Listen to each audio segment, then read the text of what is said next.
வணக்கம் மக்களே. வாழைப்பூவும் அதனுடைய ஆரோக்கியமான மருத்துவ நன்மைகளும். இப்போ நம்மளுடைய முன்னோர்கள் வாழையடி வாழையாக வாழ வேண்டும் அப்படின்னு சொல்லிட்டு ஒரு பழமொழி சொல்லுவாங்க. அதுக்கு ஏன் காரணம்னு கேட்டிங்கன்னா, வாழைக்கு அழிவே கிடையாது. அதோடைய தண்டு, காய், பழம், பூ, இலை, நார், பட்டை என எல்லாமே அதிகமாக நம்ம பயன்படுத்துகிறோம். மருத்துவ குணங்கள் மிக்கதாக இருக்குது. அதே போல் தான் வாழைப்பூவில் இருக்கக்கூடிய மருத்துவ குணங்களை பற்றி நம்ம பார்க்க போகிறோம்.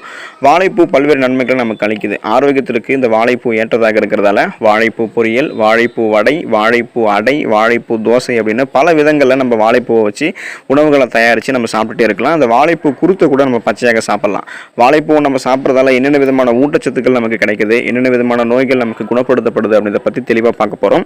அதை பற்றி பார்க்குறதுக்கு முன்னாடி இந்த வீடியோக்கு ஒரு லைக் கொடுத்துட்டு இந்த தகவலை உங்களுக்கு தெரிஞ்சவங்களுக்கும் ஷேர் பண்ணிவிடுங்க. இது அவங்களுக்கும் பயனுள்ளதாக இருக்கக்கூடிய ஒரு ஆரோக்கியமான பதிவு தான். இது போன்ற அப்டேட்ஸ்களுக்கு நீங்கள் இன்னும் நம்மளுடைய ஹெல்த் நியூஸ் தமிழ் சேனலை சப்ஸ்கிரைப் பண்ணாமல் வச்சிருக்கீங்களா? உடனே சப்ஸ்கிரைப் பண்ணி வச்சுக்கோங்க. பக்கத்தில் இருக்கக்கூடிய பெல் பட்டனை கிளிக் பண்ணி ஆல் அப்படின்ற ஆப்ஷனை மறக்காமல் செட் பண்ணி வச்சுக்கிட்டீங்க அப்படின்னா நான் போடக்கூடிய எல்லா அப்டேட்ஸும் உங்களுக்கு நோட்டிஃபிகேஷன் அடிக்கடி சேரும். சரி வாங்க மக்களே, இப்போ வீடியோக்குள்ள போயிடலாம். உங்களை நீங்க எப்போதும் சுறுசுறுப்பாக வச்சுக்கிறதுக்கு வாழைப்பூவை எடுத்துக்கலாம். வாழைப்பூவில் பல சத்துக்கள் பார்த்தீங்கன்னா இருக்கு. குறிப்பாக பொட்டாசியம் சத்து இந்த வாழைப்பூவில் பார்த்தீங்கன்னா அதிகம் இருந்திருக்கு.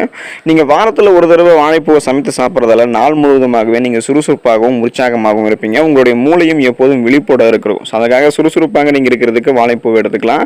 மலச்சிக்கல் பிரச்சனையை குணப்படுத்த வராமல் தடுக்க நீங்க வாழைப்பூவை எடுத்துக்கலாம். மலச்சிக்கல் பிரச்சனையை போக்கக்கூடிய ஒரு சிறந்த இயற்கை உணவாக வாழைப்பூ பயன்படுத்தப்பட்டு இருக்கு. நீங்கள் வாரத்தில் ஒரு முறை அல்லது வாரத்தில் 2 தடவை வாழைப்பூ நீங்கள் சாப்பிட்டு வந்தீங்க அப்படின்னா நீண்ட நாட்களாக உங்களுக்கு இருக்கக்கூடிய மலச்சிக்கல் பிரச்சனை தீர்ந்து போயிடும். வயிற்றில் நீர் சத்து குறைபாட்டால் மலம் இறுகி போவதை வாழைப்பூ உங்களுக்கு தடுக்கும். ஸோ மலச்சிக்கல் பிரச்சனை குணப்படுத்தப்பட, அதுக்கப்புறம் மலச்சிக்கல் பிரச்சனை வராமல் தடுக்க இப்போ இருந்தே நீங்கள் பார்த்தீங்கன்னா வாழைப்பூ எடுத்துக்கலாம். அல்சர் அப்படின்னு சொல்லக்கூடிய குடல் புண் நீங்கள் சரியாகிறதுக்கு கண்டிப்பாக வாழைப்பூ எடுத்துக்கலாம். அல்சர் அப்படின்றது வயிறு மற்றும் குடல்களில் எரிச்சலை ஏற்படுத்தக்கூடிய ஒரு புண் அப்படின்னு சொல்லுவோம். இந்த அல்சர் பெரும்பாலும் காலை உணவுகளை நம்ம தவிர்க்கிறோம் அப்படின்னா நமக்கு வரும். அதே போல் அதிகமாக கார உணவுகளை நம்ம சாப்பிட்றோம் அடிக்கடி அப்படின்னாலும் நம்மளுக்கு அந்த பிரச்சனை ஏற்படும். ஸோ நம்மளாம் என்ன பண்ண முடியும்னா, வாரத்துக்கு ஒரு முறை வாழைப்பூவை பக்குவம் செஞ்சு சாப்பிட்டு வந்தோம் அப்படின்னா, பக்குவம்னா நம்மளுடைய உணவுகளை நம்ம சேர்த்து சாப்பிட்டு வந்தோம் அப்படின்னா கண்டிப்பாக அந்த அல்சர் புண்கள் விரைவில் குணமாக ஆரம்பிக்கும். வயிற்றில் இருக்கக்கூடிய ஜீரண அமிலங்களினுடைய செயல்பாடுகளையும் இந்த வாழைப்பூ நமக்கு சீராக்கும். இதயம் உங்களுக்கு நன்றாக ஆரோக்கியமாக இருக்கிறதுக்கு கண்டிப்பாக பார்த்தீங்கன்னா நீங்கள் வாழைப்பூ எடுத்துக்கலாம். வாழைப்பூவில் பொட்டாசியம் சத்து அதிகமாக இருக்கு. இதய நலத்திற்கு பொட்டாசியம் சத்து மிகவும் அவசியம். குறிப்பாக உங்களுடைய பிபி இருக்கு பார்த்தீங்களா, பிளட் ப்ரெஷர், அதை கண்ட்ரோலாக வச்சு இதயத்துக்கு ரத்தத்தை அடிக்கடி கொடுத்துக்கிட்டு இருக்கிறதுக்கு கண்டிப்பாக நீங்கள் வாழைப்பூவை பக்குவம் செஞ்சு சாப்பிட்டு வந்தீங்க அப்படின்னா இதயம் சம்பந்தமான நோய்கள்லாம் உங்களுக்கு ஏற்படாமல் தடுக்கலாம். ஸோ இதய சம்பந்தமான நோய்களை நீங்கள் குணப்படுத்திக் கொள்ளவும் வராமல் தடுக்கவும் இதயத்தை ஆரோக்கியமாக வைத்துக் கொள்வதற்கு வாழைப்பூ எடுத்துக்கோங்க. வயிற்றுப்போக்கு பிரச்சனை உங்களுக்கு குணப்படுத்தப்படும். வயிற்றுப்போக்கு பிரச்சனை வராமல் தடுக்கவும் நீங்கள் வாழைப்பூ எடுத்துக்கலாம். கெட்டுப்போன உணவுகளை சாப்பிட்றதால சிலருக்கு அதீத வயிற்றுப்போக்கு ஏற்படுது. இந்த வயிற்றுப்போக்கால் உடலில் அத்தியாவசியமான சத்துக்கள் இழப்பு அவங்களுக்கு உண்டாகும். அவங்க சோர்ந்து போயிடுவாங்க. வாழைப்பூவை வயிற்றுப்போக்கு நின்றதுக்கு அப்புறம் நீங்கள் பக்குவம் செஞ்சு சாப்பிட்டீங்க அப்படின்னா சிறிதளவு நீங்கள் சாப்பிட்டு வந்தாலே உங்கள் உடலில் இருக்கக்கூடிய அந்த இழந்த சத்துக்களெல்லாம் நீங்கள் மீண்டும் பெற முடியும். வயிற்றுப்போக்கு பிரச்சனையும் நீங்கள் குணப்படுத்திக்கலாம். கண்கள் ஆரோக்கியமாக இருக்கிறதுக்கு நீங்கள் வாழைப்பூ எடுத்துக்கலாம். மனிதர்கள் அனைவருக்குமே கண் பார்வை அப்படின்றது மிகவும் அவசியம். எனவே நமது கண் பார்வை திறனை நம்ம நலமாக வைத்துக் கொள்வதற்கு நாம் என்ன பண்ண முடியும்னா வாழைப்பூ எடுத்துக்கலாம். ஸோ வாழைப்பூ நம்ம எடுத்துக்கும் போது விட்டமின் ஏ சத்து நமக்கு கிடைக்க ஆரம்பிக்கும். இது கண்களில் ஏற்படக்கூடிய கண்புரையை பார்த்தீங்கன்னா தடுக்கும்.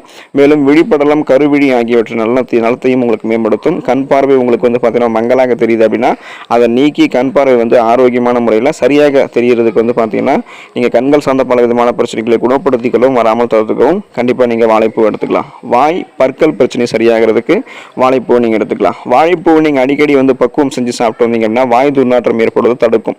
பலருக்கு பார்த்தீங்கன்னா ஊட்டச்சத்து கிடைக்காம போகிறதால அவங்களுடைய ஈறுகளில் வீக்கம், அப்புறம் ரத்தம் வடிதல், பற்களில் கூச்சம் ஏற்படுவது, பற்கள் சொத்தையாவது, வாய் மற்றும் பற்களில் கிருமிகளால் பிரச்சனை ஏற்படுவது, இது போன்ற பிரச்சனைகளாக இருக்கும். வாய் துர்நாற்றமும் இருக்கும்.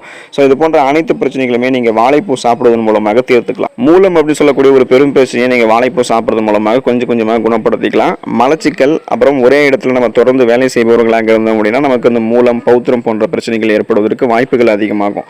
மூலம் ஏற்பட்டவர்கள் விரைவில் குணமாகிறதுக்கு வாழைப்பூ சாப்பிட்டே வரலாம் தொடர்ந்து. அவங்க இதில் இருக்கக்கூடிய சத்துக்கள் மலச்சிக்கல் பிரச்சனையை போக்கி மூலம் காரணமாக ஏற்பட்டிருக்கக்கூடிய அந்த புண்களை வெகு விரைவில் ஆற்றும். ஸோ உங்களுக்கு அந்த மூலம் சரியாக ஆரம்பிச்சிடும்.